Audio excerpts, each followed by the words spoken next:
Open question time. So you may hopefully ask the speakers. So take questions. Have you got any questions you'd like to bring up, ask? And I know lunch is nearby, and I can tell you now we're going to keep absolutely to 12:30 lunch break. I'm a good timekeeper, yeah? Most important, but even if you want to make a comment on what we've done so far. I've got a question for Peter. How do you handle a married couple and one had empathy and the other one didn't? One had empathy wanted to meet and the other one didn't. How would you handle that? Yeah, I think that's not uncommon at all. Yeah. And in fact, in the story that I told about the drawer writer, there was a mother who engaged in the process all the way through, and the father was just too full of anger and guilt, I think, that he didn't engage at all. He was, as far as the only thing I could get with him was that he knew he couldn't stop his wife because he knew that his wife had to do this. But it felt like he was stuck and he missed out on the opportunity. And I heard afterwards feedback sort of several years later that the mother was doing really well and that the father wasn't. So I think it's it's really interesting. And the other case I mentioned with the rape, again, the woman engaged and met with the person who had committed the offence. Her family were dead against it, and that's again not uncommon. Her son, her son-in-law, most of the men in the family actually, ironically, were just so full of anger that they resist. They really preferred not to have happened. But they also recognised that she was unstoppable, and it was her wish, and that she was going to do it. And they didn't even want to hear about how it had gone afterwards.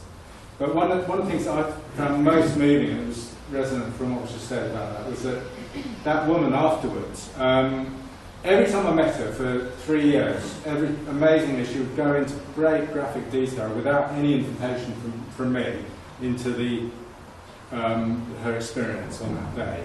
And she just needed to talk about it again and again. And which was fine. I wasn't particularly asking her to, or I didn't have any theory about her needing to prevent it or anything like that. But that's just what she felt she needed to do. After the meeting, she chatted about family and kind of shopping and friends, and for an hour and a half in the first meeting I had with her afterwards, and she didn't once mention what had happened. And then she suddenly said, look, realised who I was, and said, oh, by the way, how's he getting on in prison? And I felt very significant that had kind of shifted her need somehow to continually revisit her experience. But I don't feel that her family would have had that same opportunity. So I think all you can do in restorative justice as a facilitator is offer people that opportunity and try and make the conditions as right as possible for them to take up that opportunity, but ultimately it's their choice. And if they don't choose to walk that path, then you can't. You just have to sort of, and you often feel at the end a little bit of, dissatisfaction that it could have been, that opportunity was lost for those other people involved. Well, I would imagine you can't use anything coercive in that way, as you can't do for the perpetrator if it's crime either. I mean, coercion doesn't work anywhere in any of these ways. No, if you do any forcing, then it's just going to go the wrong way. But there was interesting, there's research from, I think it's Australia, of fairly low-level crimes, and they did a blind controlled study, or whatever it is, and people who had been through the restorative process had a very kind of vague memory of what had happened 10 years during the offence which had happened. It was a 10-year longitudinal study. Whereas those who hadn't been through the restorative process could remember in great detail the incident, the court, the whole police, the whole involvement. So I think, interestingly, actually, what it does sometimes is release people from that story, or at least make it into a kind of neutral memory that gradually fades. That's what most of the work on trauma suggests, isn't it? That if you're traumatised, you repeat trauma, and that you're destined to repeat the trauma until you can release it. That's sort of been very well. I can remember going through that kind of trauma, and somebody saying to me, when I went to the doctor, they said, your brain is trying to make some sense in it. and that's why you'll keep reliving until you've made sense of it. And restorative justice gives that sense. You can make sense of something slipping their way. That is What John was talking about catharsis and that It old is. fashioned stuff. I mean, I know it's not a scientific concept, catharsis, and there are all sorts of issues around it, but actually that's what it does. Well, there's some interesting exercises in terms of in terms of emotional memory that Stanislavski-based exercises in terms of how you get an actor, say, to extreme tears, or how you get into extreme laughter, or extreme emotions, how they can contact that, and most of it is actually done through them essentially going step by step through the moment before. It's really interesting, relates to the moment before the crime. That what was it that when you burst into tears, and it's very much a reconstruction. It's very much a kind of reconstruction thing of the actor saying, going through all of that, trying to put objects in place, things, triggers. Sometimes, with the facilitator, an acting teacher saying, "And do you remember what you're wearing? And do you remember any smells?" And obviously very, very psychological and got to be handled extremely sensitively. But it is about essentially, it's about talking, and then that as a first stage to say, well, I sat down and I did this, and beginning to act it, and then to find the trigger. I see that a lot when we do our work in schools, and we tell young people about what happened to us, and they start engaging and coming on the journey with us. And I see that their empathy suddenly comes to the fore, and I see that reaction. More empathy from them than we do from adults. It is quite incredible, actually. Well, it's the heart. They voice it. It's the heart of the storytelling, and the act of storytelling, isn't it? It's the heart of taking someone on a journey. And that's where the storyteller in performance becomes really, really, really crucial. Everybody wants to be taken on a story, and they're prepared to be taken on a story of difficulty. They want it. If you start a story with little Johnny walked into the cold, dark, lonely forest. Everybody goes, and what? Because you want to go into different Grimm's stories. They tell us that we want to be taken into that action. So I think we shouldn't think that it's necessarily that people don't want to be taken into dark and dangerous. No, we've got lots of people who've been through the same kind of trauma as we have. They would say, by doing this, you're in the school, you're actually taking and you're traumatising people. But I don't see it that way. I can't. Yeah, what are Grimm's stories? Grimm's stories are full of horrors and things, but we all want. They could tell us stories. They could tell us stories. Do you think it's a good thing on the whole then that we are actually doing that we're bringing people to engage in their empathy, to think about other people? Well, that I think responds to performance in a sense, doesn't it? We don't even think about empathy because we know that's what we're about. We know that we're about essentially, telling a story. Last night I saw Foxcatcher just come out, extraordinary movie, but in terms of looking at notions of empathy, it's absolutely extraordinary about who you empathise with and why, and who disgusts you and why, and who's, but that's what we do all the time through storytelling. I think it is a good thing what we do, because I think that part of what you were saying a minute ago about the notion that you can't make people do things, you can only create the conditions for things to happen.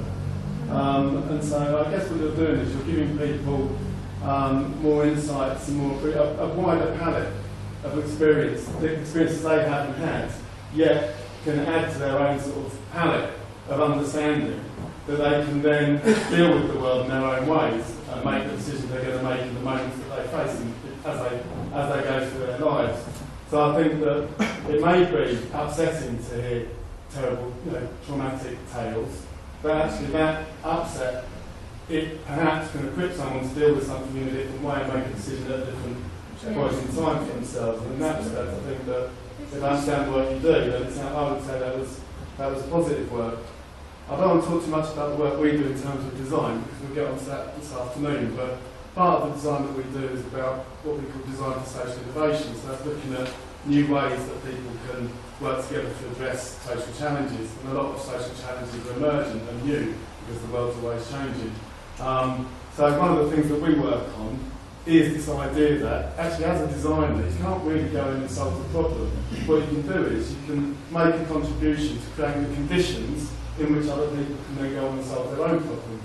And if you don't create those conditions but just come up with a problem with a solution, then actually you're going to have to keep maintaining that solution. But if you can create the conditions, then actually those people that can use that condition or respond to that condition to find their own solution, that solution is more likely to be sustainable. Because they own it, it's theirs, it works with the assets they have to hand, it works in the specific context they're operating in. So I think there's some similarities between this an appreciation of that understanding all you can do sometimes is create conditions, then ultimately it's up to people to make their own decisions and solve their own problems. I think some of the points John's raising, which raise issues about authenticity, and you know, that to hear a story directly from the person who's experienced it, maybe it reaches you differently. I don't know, I've had experiences which were where I've seen something acted that I found incredibly moving, that's not an authentic. But I do think the value of the work we do is vital, because actually a lot of kids don't get themselves back to what's real. They don't understand. And that, you know, I suppose the question is always about fear, isn't it? That you, by telling the story, you raise fear. But I agree with Adam that we can't just provide solutions, that we have to create conditions where people can serve themselves. And that most of the work from literature argues that even novel reading, you know, builds empathy. But I think this is a different level of engagement. So it's children raise fear themselves as well, I guess, like with dreams, and that's also just to compare. It's not a bad thing to do. We were in a school once. We were in a school once as a referral school. We were given 45 minutes to talk. The headmaster said, "You'll be out in 10, I'll kick off." An hour later, they were still sitting there. And he said, "What's happened now?" I said, "It's a story, mate." And I think it's because it's real. It's much more authentic because it is real. That's why it's important to have the victims speak and tell their story. And I love about it, you say, because we've had it on, you don't interfere while they're talking. When I talked, I wasn't allowed to speak. When I talked, she wasn't allowed to speak. We couldn't butt in each other. If we did, we were told, "Hang on a minute, it's vice versa." That's the most important thing in the work that appear. It's very good. But it also works in other levels in the prisons. That works even after they've committed some offence. It works just as powerfully from a real victim. This relates back to some of about the listening skills, a key thing that we've identified, and I think it's a very, very rich area. And it relates very much to what Pete said about about your healings. You said, "Oh, I have problems with that." You know, and I think one of the reasons why it is problematic simply is because in any relationship between two people, particularly where there's conflict or problems or objectives, that actually there is just vast amounts of impulses and information going both ways. They're non-verbal, they're physical, they're thoughts, they're on the inner, they're the unspoken, and now I'm active and then now I'm passive, and actually there's no such thing as anyone being active and passive, and that the active listener is actually what we want to create. And that means that person is listening inside, or developing their own thing, developing their own thoughts. So sometimes it's really useful to take away words from them, because you're encouraging them to think, "Oh yeah, that's like me, oh God, that happened to me," or whatever. And so that you're encouraging an internal dialogue sometimes when you take away the words. There was one once, we were at a meeting once, and it was a robbery. The facilitators got it all wrong. They thought we got the place where they were at. So when they came to the meeting, they said, "Well, why did you wait till they were at the house?" And we weren't at the house, we were in bed. It was at night, so they got all their facts wrong before they helped them. There's another one, you talk about listening. Sometimes a victim doesn't listen to what the person's saying. I took a man to Devon. He had a gun put to his head. You can read the story on our website. Roger. And Roger was told by the police there was an invitation gun. That's all he heard. We were at the meeting and said, Ray, you've got anything to say? I said, yeah, I want to speak to Roger, not the young man. He said, what? I said, you said it was an invitation. He said, yeah. I said, he's been equal 6 rounds in it, Roger. And you know, all the way home from Devon, that man never spoke. He just sat there. What he kept saying was, it was real. Roger had not heard that. It was real. He was that close, definitely didn't realise it. So sometimes we need to, when they don't pick up, we need to pick up for them. And say, you didn't hear that, did you? Because that's important, isn't it? Yeah, because maybe Roger was so busy thinking about what he was going to say next that he hadn't the most important thing to him to do. The hearing's, I agree, hearing's the most important thing.